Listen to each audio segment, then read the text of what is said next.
کہ حضرت ابراہیم علیہ الصلوۃ والسلام کو جب آگ میں ڈالنے کا واقعہ پیش آیا تو آگ جب آپ کے لیے گلزار بن گئی، اس واقعے کے بعد آپ نے ایک علاقے بابل کی طرف ہجرت کی اور مصر سے ہوتے ہوئے اس جگہ پر پہنچے جہاں یہ بیر سبا، یہ کنواں موجود ہے۔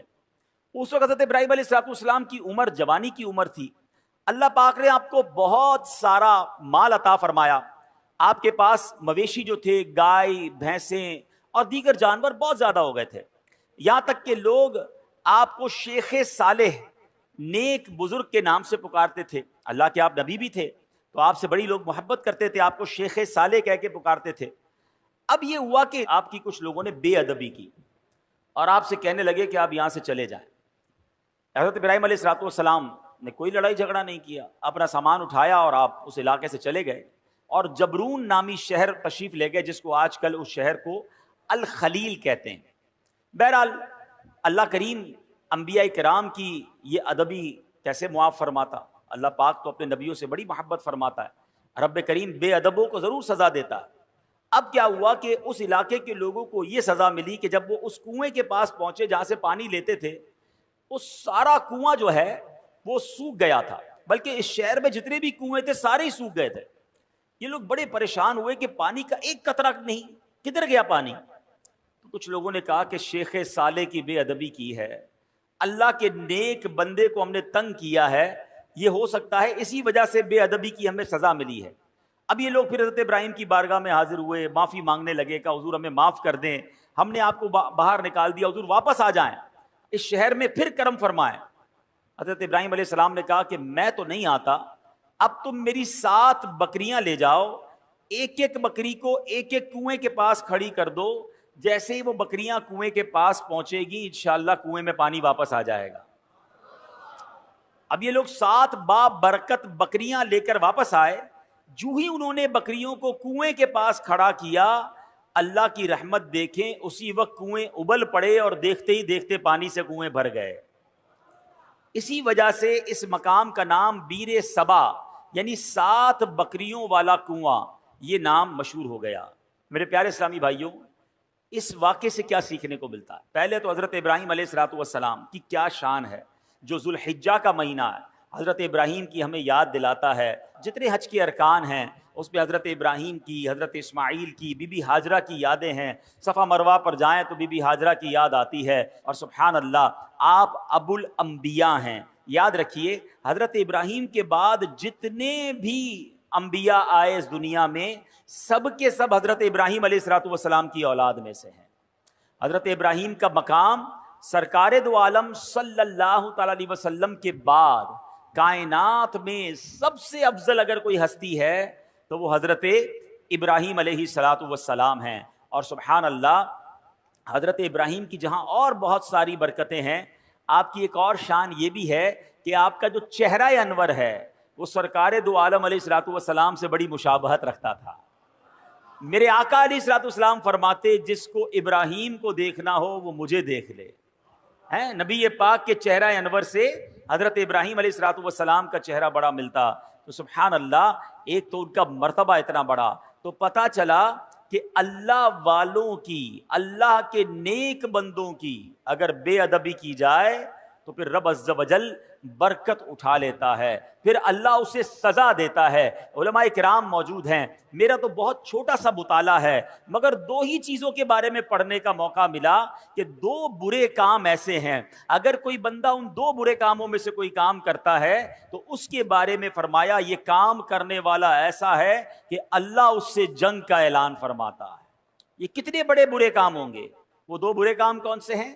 ایک تو سود کا کام کرنے والا، اور دوسرا فرمایا اللہ کے کسی ولی سے جو دشمنی کرے رب اس سے جنگ کا اعلان فرماتا ہے۔ اب مجھے بتائیے اللہ سے جنگ کر کے کوئی جیت سکتا ہے؟ نہیں نا۔ تو پھر ہر معاملے میں ہر طریقے سے کسی بھی صورت سود کے قریب نہیں جانا ہے۔ اب سوال یہ ہے کہ ہمیں کیسے پتا چلے اللہ کا ولی کون ہے؟ یہ ذرا سمجھیے گا میری بات۔ اللہ نے اپنے اولیاء کو اپنے بندوں میں چھپا کر رکھا ہے۔ دیکھیں انبیاء تو جن کے نام ہمیں معلوم ہیں وہ انبیاء ہیں، ٹھیک ہے، اور 1 لاکھ کم و بیش 24,000 انبیاء جتنے بھی اللہ کے انبیاء ہیں سب پر ہمارا ایمان ہے۔ اب صحابہ کی بھی ایک لسٹ ہے کہ جنہوں نے نبی پاک علیہ الصلوۃ والسلام کا دور بھی پایا اور ان کا دیدار کیا یا ان کی صحبت اٹھائی، ایمان کی حالت میں ان کا دیدار کیا یا صحبت اٹھائی اور ایمان پر ان کا خاتمہ ہوا، وصال ہوا، وہ صحابی ہیں۔ لیکن ولی کو کیسے پہچانے؟ تو علماء فرماتے ہیں کہ اللہ نے اپنے ولیوں کو لوگوں میں چھپا کے رکھا ہے۔ ہو سکتا ہے آج شکارپور کے اس اجتماع میں اللہ کے بہت سارے اولیاء کرام موجود ہوں، ہمیں نہیں پتا۔ تو اب کرنا کیا ہوگا کہ ہمیں ہر مسلمان سے ادب سے بات کرنی ہے، ہر مسلمان سے پیار سے بات کرنی ہے، کسی کا دل نہیں دکھانا۔ کیا پتا میں کسی کے ساتھ بدتمیزی کروں وہی اللہ کا ولی ہو، اور ویسے ہر مسلمان کے ساتھ بدتمیزی سے بچنا ہے، ادب تو سب کا کرنا ہے، لیکن اللہ کے ولی کے ساتھ تو بیڑا غرق ہو جائے گا نا۔ تو اپنی زبان کو احتیاط سے استعمال کریں، لوگوں کے ساتھ جو ہے وہ بدتمیزی نہ کریں، کسی پر ظلم نہ کریں، کسی پر زیادتی نہ کریں۔ ہمیں کیا معلوم اللہ کی بارگاہ میں اس کا کیا مرتبہ ہے، بلکہ احادیث میں یہ مضمون ملتا ہے کہ کچھ لوگ ایسے ہوں گے کہ جو پراگندہ بال ہوں گے، یعنی بال بکھرے ہوئے ہوں گے، کپڑے ان کے اتنے اچھے نہیں ہوں گے، ان کو اپنی محفل میں کوئی نہیں بلاتا ہوگا، نہ آئیں تو کوئی نوٹس بھی نہیں کرتا۔ آقا علیہ الصلوۃ والسلام فرماتے ہیں مگر اللہ کی بارگاہ میں ان کا وہ مقام ہوتا ہے کہ اگر وہ قسم اٹھا لے کسی معاملے پر، رب ان کی قسم پوری فرما دیتا ہے۔ ہم تو عام طور پہ لوگوں سے ملتے بھی ان کے لباس کو دیکھ کر، ہاں یار یہ ذرا رکھ رکھاؤ والا ہے، اس سے ملنا ہے، اس کو ساتھ بٹھانا ہے، نہیں یار اس کے کپڑے میلے ہیں، یہ تو دکھنے میں بڑا غریب لگتا ہے، ٹوٹی ہوئی چپل پہن کر آیا ہے، اس کو کہاں اپنے قریب آنے دوں، اس کے کپڑوں سے بو آ رہی ہے۔ نہیں، کسی کے لباس، کسی کے حلیے، کسی کی غربت دیکھ کر اس کی بے عزتی نہیں کرنی ہے، سب کے ساتھ پیار سے پیش آئے۔ ہمیں نہیں پتا اگر وہ اللہ کا ولی ہوا اور کسی معاملے میں ہم سے ناراض ہو گیا نا تو چلتی گاڑی رک جانی ہے، سارے بنے کام بگڑ جانے، کیونکہ رب کا ولی ہے، رب کا دوست ہے۔ ہمیں نہیں پتا ہم کسی کے ساتھ زیادتی کریں اور پھر جب رب بدلا دے، رب کی قدرت کی طرف سے بدلا آتا ہے تو ہم مارے جائیں گے، ہم تباہ و برباد ہو جائیں گے۔ تو اے میرے پیارے اسلامی بھائیوں، پہلا مدنی پھول یہ لے کر جائیے، کسی مسلمان کے ساتھ زیادتی نہیں ہونی چاہیے، کسی مسلمان کو تکلیف نہ پہنچائیں۔ حدیث پاک میں آتا ہے من آذا مسلما فقط آذانی، میرے آقا فرماتے جس نے کسی مسلمان کو تکلیف دی وہ ایسا ہے جیسا اس نے مجھے تکلیف دی۔ فرمایا ومن آذانی فقط آذ اللہ، اور جس نے مجھے تکلیف دی وہ ایسا ہے جیسے اس نے اللہ کو تکلیف پہنچائی۔ بات کہاں تک جاتی ہے ایک مسلمان کو تکلیف دینے میں؟ اب وہ سوچے جو مسلمانوں کو گالیاں دیتے ہیں، وہ سوچے جو مسلمانوں کا مال دباتے ہیں، وہ سوچے جو چوریاں کرتے ہیں، جو زمین پر قبضہ کر لیتے ہیں، جو یتیم بیواؤں کا بلکہ اپنی بہنوں کا ورثہ دبا لیتے ہیں، وہ کیا جواب دیں گے اللہ کی بارگاہ میں؟ کیسے جواب دیں گے؟ تو کبھی کسی کو ہماری طرف سے تکلیف نہ ہو، اس بات کا خیال رکھیں۔ پھر اس واقعے سے ایک اور بات سیکھنے کو کیا ملی؟ سبحان اللہ، کہ تبرکات کی کیا ویلیو ہے۔ حضرت ابراہیم خود نہیں گئے، آپ نے 7 بکریاں بھیج دیں، اور جب وہ 7 بکریاں جاتی ہیں اس کی برکت سے سبحان اللہ ان کنوؤں میں پانی آ جاتا ہے۔ تو پتہ یہ چلا کہ اللہ کے جو اولیاء ہوتے ہیں، رب کے قریب جو لوگ ہوتے ہیں، ان کے قرب والی تبرک والی چیزوں میں بھی بڑی برکت ہوتی ہے۔ ان تبرکات کی برکات سے مشکلات ٹل جاتی ہیں، پریشانیاں حل ہوتی ہیں، دلوں کو سکون ملتا ہے، بیماریاں دور ہوتی ہیں۔ ارے جناب لوگ کہتے تبرک کی کوئی ریفرنس دیجئے، تبرک کیسے ہو گیا اور تبرک کا کیا جناب کوئی حقیقت ہے؟ ارے آپ نے اگر قرآن پڑھا ہوتا تو یہ سوال کبھی ذہن میں پیدا نہ ہوتا۔ پڑھیے سورہ یوسف، پڑھیے اس کی تفسیر۔ حضرت یعقوب علیہ السلام جب حضرت یوسف کی یاد میں آنسو بہاتے تھے، آپ کی بینائی کا ضعف بڑھ گیا، بینائی کمزور ہو گئی، بہت طویل واقعہ ہے۔ حضرت یوسف کو جب پتا چلا، جب آپ مصر کے بادشاہ بن چکے تھے، اللہ اکبر، حضرت یوسف بھی اللہ کے نبی ہیں، ذرا غور سے بات سنیے گا، حضرت یعقوب بھی اللہ کے نبی ہیں، یہ دونوں نبی اللہ سے یقیناً دعا کر سکتے ہیں، مگر حضرت یوسف اپنے بھائی کو کہتے ہیں ایسا کرو میرا یہ قمیص جو ہے لے جاؤ میرے والد کے پاس، ان کی آنکھوں پر رکھ دینا، اللہ اس کی برکت سے ان کی بینائی کا ضعف دور کر دے گا۔ اور یہ واقعہ قرآن میں بیان ہو رہا ہے۔